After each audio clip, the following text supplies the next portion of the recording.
तो दोस्तों आज हम इतिहास पढ़ेंगे। इतिहास के बारे में पढ़ेंगे। इतिहास में क्या क्या कंटेंट हमें पढ़ना है उसके बारे में हम जानेंगे आज। तो इतिहास में सबसे पहले इतिहास को हम 4 भागों में बांट करके पढ़ेंगे। पहला, इतिहास को उसके युगों के आधार पर बांटेंगे 3 भागों में। प्राचीन, मध्य एवं आधुनिक काल के आधार पर हम पढ़ेंगे। तो प्राचीन भारत का इतिहास सबसे पहले पढ़ लेंगे, फिर मध्यकालीन भारत का इतिहास पढ़ेंगे, फिर आधुनिक भारत का इतिहास, और उसके बाद तीसरी आजादी के बाद का इतिहास पढ़ेंगे, जो 1947 से लेकर के 1974 तक का होगा। तो प्राचीन भारत के इतिहास में सबसे पहले परिचय, इतिहास का परिचय जान लेंगे। जो इसका हिस्सा नहीं है, इतिहास का ही है, इतिहास के परिचय के बारे में जानेंगे।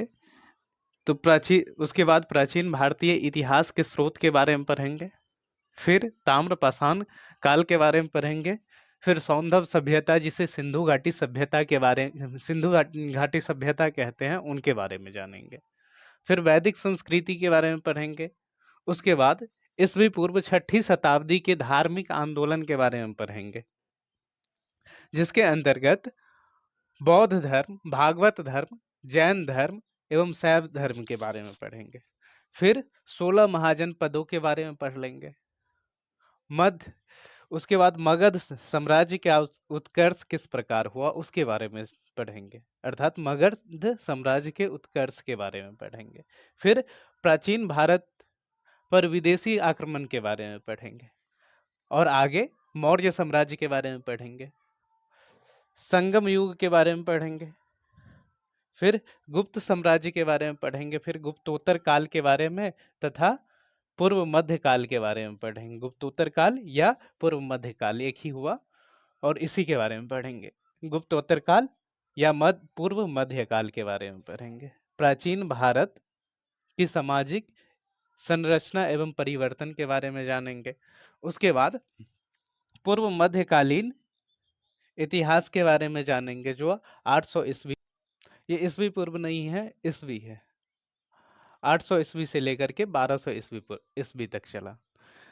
फिर दक्षिण भारत का इतिहास के बारे में जानेंगे, फिर चोल साम्राज्य के बारे में जानेंगे, और उसके बाद आ जाएंगे मध्यकालीन भारत के इतिहास में, जो दिल्ली सल्तनत से शुरू होगा। दिल्ली सल्तनत से शुरू करेंगे, फिर उत्तर भारत और दक्कन के प्रांतीय राजवंश के बारे में पढ़ेंगे, और उसके बाद विजयनगर साम्राज्य आ जाता है।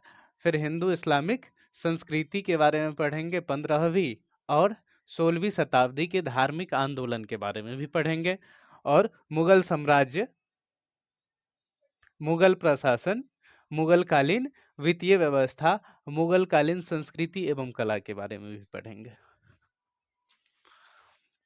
उसके बाद आ जाता है विदेशी यात्रियों का विवरण, मराठा राज्य और उस संघ के बारे में पढ़ेंगे, मुगल राज्य का पतन किस प्रकार हुआ उसके बारे में पढ़ेंगे, और स्वायत्त राज्यों का उदय भी किस प्रकार हुआ उसके बारे में पढ़ेंगे, अर्थात मुगल राज्य का पतन एवं स्वायत्त राज्यों के उदय के बारे में पढ़ेंगे। फिर यूरोपीय वाणिज्य कंपनियों का भारत में आगमन किस प्रकार हुआ वो भी जानेंगे। फिर ईस्ट इंडिया कंपनी और बंगाल के नवाब के बारे में पढ़ेंगे। ब्रिटिश शासन का भारतीय अर्थव्यवस्था पर क्या प्रभाव पड़ा उसके बारे में भी जानेंगे। फिर 1857 का विद्रोह जो हुआ, 1857 के विद्रोह के बारे में भी पूरी पढ़ेंगे। उसके बाद अन्य जन आंदोलन के बारे में पढ़ेंगे, जो 1757 से 1858 तक चला। भारत में शिक्षा का विकास अंग्रेजों के समय किस प्रकार हुआ उसके बारे में जानेंगे। फिर स्वतंत्रता के बाद की शिक्षा का विकास किस प्रकार हुआ उसके बारे में जानेंगे। भारतीय समाचार पत्रों का इतिहास भी जानेंगे, और उसके बाद 19वीं शताब्दी में सामाजिक एवं सांस्कृतिक जागरण के बारे में भी पढ़ेंगे। उसके बाद किसान विद्रोह और आंदोलन पर चले आएंगे।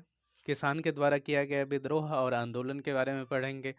फिर भारतीय राष्ट्रीय आंदोलन, उसके बारे में पढ़ेंगे। भारत का संवैधानिक विकास के बारे में भी पढ़ेंगे, और आज़ादी के बाद का जो इतिहास है उसके बारे में भी पढ़ेंगे। आगे चलेंगे तो ये तीसरा टॉपिक आ जाता है, तीसरा नहीं ये चौथा ही है, चौथा है, ये चौथा है, तीसरा नहीं ये चौथा है।